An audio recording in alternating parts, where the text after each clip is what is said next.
Hey, what's going on? It's Kyle Henderson coming to you from Voodoo Wings here in Tuscaloosa, Alabama. Who I'm on the line with, and where you calling from? What's going on, Kyle? It's Jerick from Buffalo, man. How Hey, you what's up, been? Jerick? Thanks for calling, man. I appreciate it. I was waiting for you to call. It's good to hear Yeah. from you. I know we had to take a week to kind of collect our thoughts, but we're back. Alabama taking on Texas A&M. What are the key points Oh for yeah. this game going in, man? Break it down. Uh, Hey, it's gonna be a very interesting game. I want to, of course, the thing I want to see more. I want to see the speed on defense. I think this defense is going to be a little bit more improved. I watched a little bit of the practice highlights and how they wanted to try to work more on containment. They did look a little slow at first, but I definitely think that could be something that could be adjusted. But I think for Alabama, I definitely think that they're gonna press up. They're gonna press up. They're gonna load the box. I think they're not gonna trust Kellen Mond's ability to throw the football effectively and efficiently. And I think they're just gonna be more worried about really stopping the run and trying to contain and try to set those edges and contain Kellen Mond as possible to try to set up our offense in better position. Hey, Jack, did you see when I put up a clip on YouTube and then I put up a clip on Twitter as well? Alabama was working the pursuit drill and it was a walk-on running back that was just getting to the outside of Anthony Yeah, dude, he Jennings, was and you saw fast. that, right? I mean, Yeah. I don't know if that guy's faster than Kellen Mond. I know that Kellen Mond almost ran for 100 yards last year. A lot of people on Twitter were like, "Yikes!"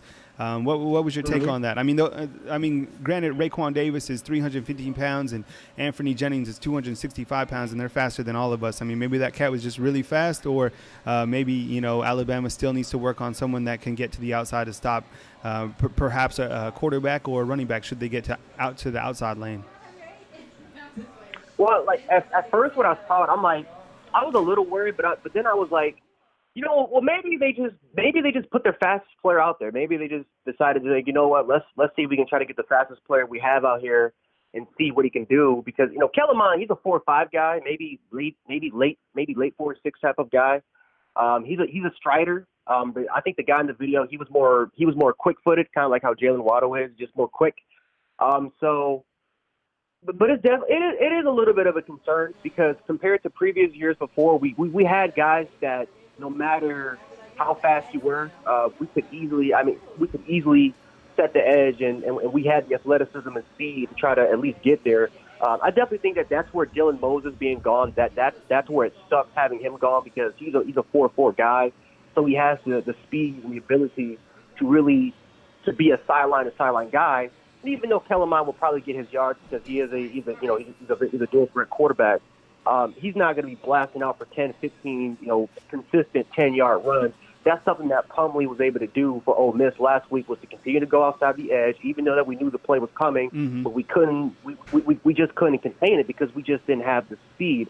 I definitely think for that to happen, we gotta be strong in the front. We gotta hold the line of scrimmage first, and then try to focus on trying to contain to the outside. That's something that we've been struggling with.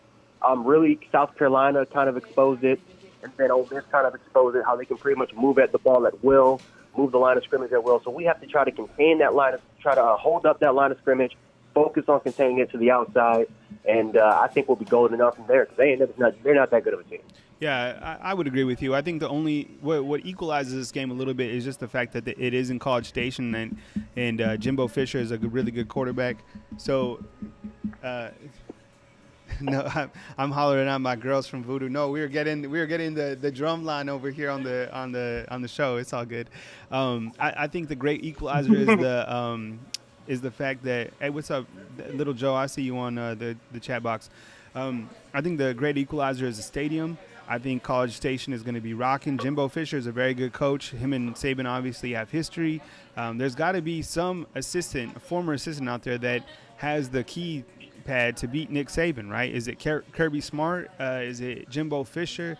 Probably Kirby Smart, right? With those hellacious Georgia Bulldogs that, could win the whole thing. I don't know. But Jimbo Fisher has the first opportunity of, this coming weekend. We'll see if he can do it. I doubt it because they don't look that impressive to me. Kellen Mond is kind of the only guy that we've been talking about. Jay, what do you think about the defensive secondary? We talked about with our last caller. The corners really haven't been challenge that much. The safeties, Xavier McKinney has been doing a good job. Jordan Battle's been spot playing. He even started a couple games. What's your assessment of Alabama's secondary going into Alabama's 6th game of the season? It's been decent. It's been pretty decent. They haven't really. The South Carolina game, of course, that's where you really want to scratch your head, and they made a lot of mistakes that game, but I haven't really seen that many mistakes from them. But then again, you look who they play; they really haven't played anybody. I mean, I don't know if we can really say anything until the LSU game because there's not any receivers that can match as far as talent wise. Up with our secondary. Of course, we're a man. We're kind of like the Patriots. We're a man coverage type team. We just man you up, and whoever's the better guy wins. We have 2 safeties able to help. That will help. But it's hard to really assess that. A&M has the talent. A&M has some talent, but they're not LSU. That's going to be the best receiving corps we're going to face all year. Yeah. But yeah, they've been pretty decent. They haven't done really anything that can make me worry. Yeah, I guess I'm just, I'm excited for this coming weekend because you have Oklahoma and Texas, you have Alabama, Texas A&M, and the games line up well, so you can watch one right after another, and then you have the big one at night, which will be LSU and Florida. Yeah. I think LSU will win. I mean, I had the opportunity to go to Alabama and LSU last year, and I have to give the fans of Baton Rouge a lot of credit because they certainly brought it from an atmosphere standpoint. Alabama brought it from a football standpoint and completely silenced them, but I think LSU has something very great going on in Baton Rouge. We'll see if Joe Burrow and those guys can keep undefeated. I would certainly like for those guys to come to Tuscaloosa and see what they can do against Alabama. When we look at overall those games, Jerick, what do you like? Do you like Oklahoma? Do you like LSU? I mean, those a lot of undefeated teams playing tomorrow. Wait, as far as like who can beat us, or just like how I feel about those games? I'm just talking straight up those games. Man, Oklahoma's gonna whoop Texas. LSU will destroy Florida. To be honest with you, Florida has a very fast defense. They have a very, very fast front, which I think will give Joe Burrow problems. But their secondary has been exposed. Yeah. Florida's secondary has been exposed.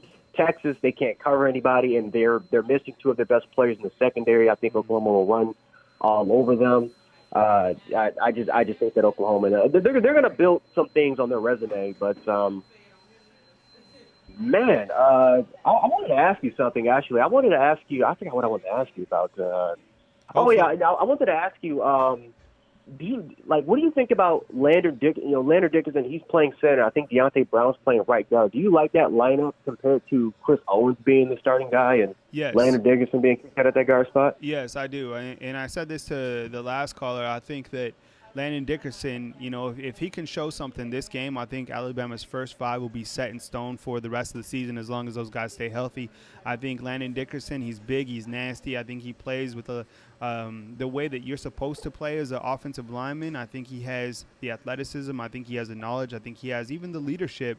It seems like a lot of guys really respect the way that he plays and he gets after it. And if he can develop that starting position, and if you can hold that starting position going in after this week, I think you're going to have Jerick Wills and Alex Leatherwood as the key bookends. You're going to have Evan Neal. I mean, Nick Saban has really liked what Evan Neal has done this year. I mean, starting 5 games already as a freshman at the guard position. He's not even a guard to begin with. He's a tackle in the NFL. Yeah. And then you have big Deontay Brown. And I think Deontay Brown, he's the guy that really, can solidify his spot right now. I think Dickerson is going to start regardless. He's either going to start at guard or he's either going to start at the center position. But it's all up to Deontay Brown, and if he can play, if he can be in shape, and if he can maintain the right psychological disposition, right, and stay away from the mental errors to keep that spot. Alabama does have a couple other guards that they could potentially swap in that spot.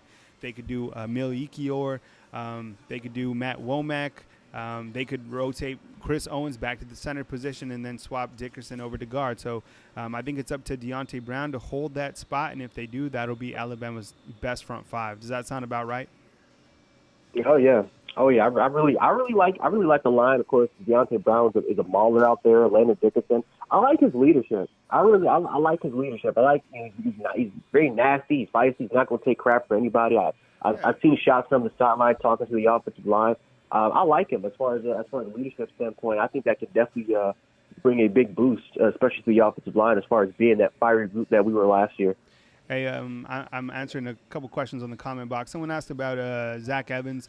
The latest on Zach Evans, he's a talented 2020 running back out of Texas. It looks like he could be trending to LSU. You know, we'll have to get more from Andrew Bone, but if you want to read on the premium recruiting board, just go to BamaInsider.com and look for a Zach Evans update. I know Andrew Bone recently posted about him and said that surprisingly, Evans is now trending to LSU, so that's a big update. Hey, Jerick, I got to run to the next caller, but I appreciate you always calling in. We'll definitely catch up with you on Sunday, and we'll. And let me say this before you go. If Alabama and Texas A&M, if that game is very tight, then we will have a call-in show right after the game. If Alabama blows them out, then we will continue on our regularly scheduled show on Sunday night. But if that game is tight, or if Alabama was to lose, we will definitely have a show right after the game. So just keep that in your back pocket, all right? Yeah. If that game is close or it's tight, I need to let some steam off. That's so, what I'm perfect. saying. Yeah. So if it's a tight game, everyone listen up. If it's a tight game, we're gonna go with the show right after the game. If it's a blowout, enjoy the rest of your college football Saturday, and we'll catch you soon. All right, Jerick, got to run, buddy.